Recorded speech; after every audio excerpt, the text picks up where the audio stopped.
anti-natalist counter arguments being made towards antinatalism that I've noticed floating around on the internet some lately.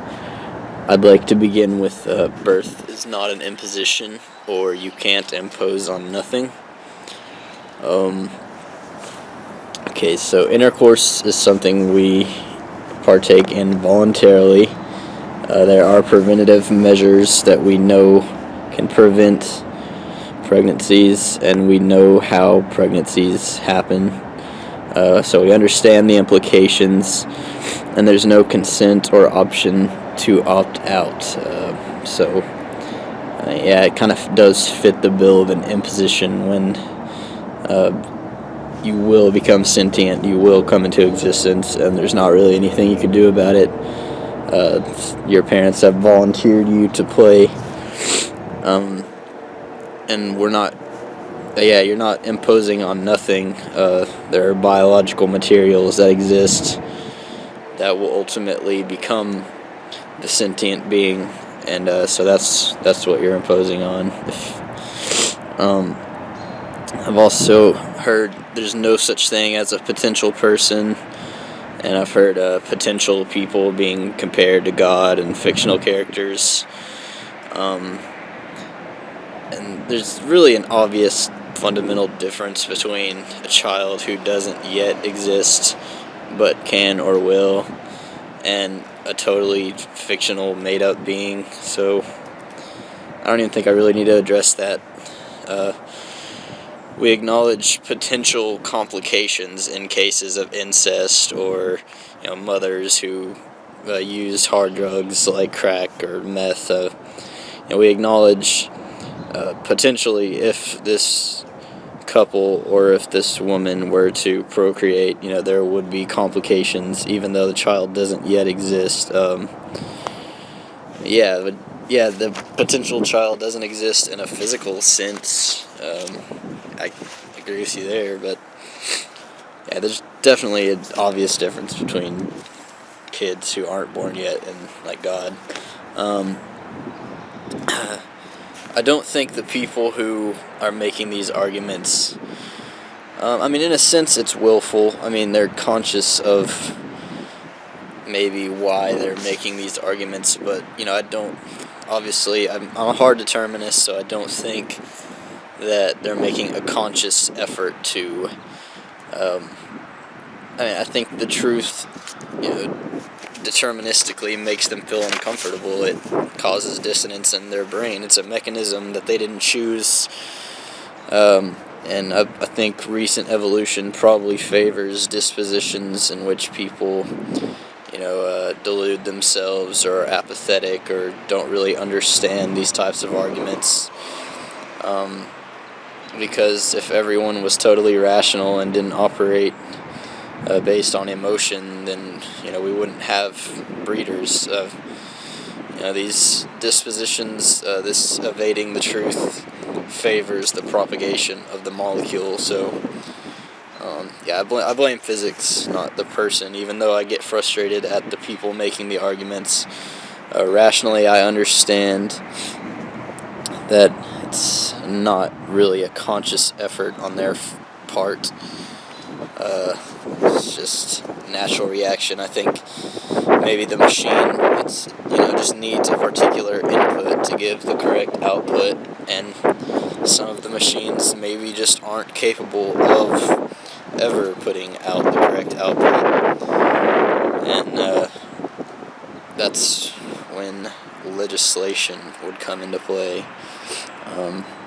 Once you could get a majority or some kind of power structure in which the people in power understand these arguments and why propagating our species isn't a good thing, then the people who won't grasp the arguments would just have to be coerced into playing ball. I've also heard that our value judgment favors suffering and doesn't take into play pleasure. Pleasure is a good thing. It alleviates tension. It's valuable. but it's temporary and it's not ideal. Pleasure is good once existence and the struggle and the need for things that would give us pleasure has already been thrust upon you, but an ideal state is never having been forced to play and need things that would give us pleasure in the first place. The fact that food tastes good isn't really a good reason for propagating hunger. We recognize the risk of putting a child or thrusting a child into existence. That's not to say that all children will be despondent or miserable throughout their existence, or even a majority will. But you do a cost-benefit analysis. I mean, some risks, you take because there's a potential, there's a great potential involved. Birth is an unnecessary risk. It always ends the same way, and if you refrain from it, there's not really any real loss. The non-existent child isn't suffering or deprived, so it's pretty fail-safe. The fact that people fear death or want to live also isn't really a good counter-argument against antinatalism. A sense of nothingness or a fear of there being no humanity of death is only a mechanism designed to keep people from, performing acts that would not be conducive to their survival or propagation of their genes. But death is only scary when you've been thrust into life. People who haven't had to experience life don't fear death or anything else for that matter. Humanity's our eventual extinction is inevitable, and I would propose that we would exit gracefully, and there's no real loss for the children who could have been but weren't. So I just acknowledge that an ideal state would be the state of non-existence. It's the state we all go back to, and never having experienced the need between the two non-existing, the before birth and after death. There's no real loss involved there.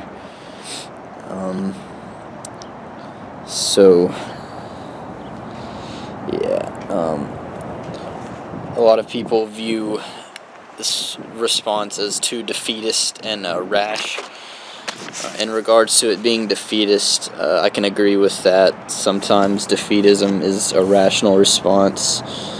When you recognize that there really is no point to playing the game, it's more rational than to just be honest about that than to try and construct some baseless, substanceless sense of meaning and purpose that really doesn't justify the means. I don't see any rashness involved in not breeding, because again, we're not forfeiting anything real. Good and bad only exist in consciousness. If there's no life, there's no need or good or bad. And there's also been claims that I'm not even really sure how to address it, of something like effluism is self-negating, because if there's no life, there'd be no effluism. Effluism is a response to life that says we should stop perpetuating it, and when there's no life, there's no longer any need for effluism. The value of it isn't contingent on life observing it, despite what our opponents would have you think. We don't do this just to be viewed as dark or to gratify our own egos somehow. If our ultimate goal is no more sentient life, it's pretty apparent that we're not too concerned with being remembered or revered by anyone. And I'd also just like to address the whole loving parent thing, the we love our children, and we're selfless and this and that, and it's all about love. If it was really about love, if it was really ever selfless, you would spare the child the deprivation and the hopelessness that comes along with existence. It always kind of sickens me to see this whole sentimental story of how parents are so self-sacrificing and selfless for their children and care for them when they're sick and stuff, when it's just part of this image of being a good mommy or a good daddy, and being viewed as this benevolent force that takes care of weak, helpless children. But it doesn't really fly when you're the one who subjected the child to the helplessness in the first place. So fuck all that. I believe. Oh yeah, one more. Without life, there'd be no love, and there'd be no music, and this and that, and we're forfeiting all these great things. But for every pleasure we forfeit by stopping the perpetuation of life, we also forfeit a corresponding need. We don't get to taste yummy food anymore, but nobody's hungry. Now we don't get to love anymore, but nobody's lonely. Nobody's in need of someone to love them. We don't get to have music or entertainment or whatever anymore, but there's no more boredom. There's no more need for self-actualization. There's no more misery or despondency of any kind. So it's pretty fail-safe to me. I don't see any real loss that comes along with ceasing the perpetuation of the game. Imagining a universe when you're a human without any humans, it's definitely makes you feel kind of sad. But if there's no humans to think about how sad it is, then there really is no sadness. It's just a lifeless universe.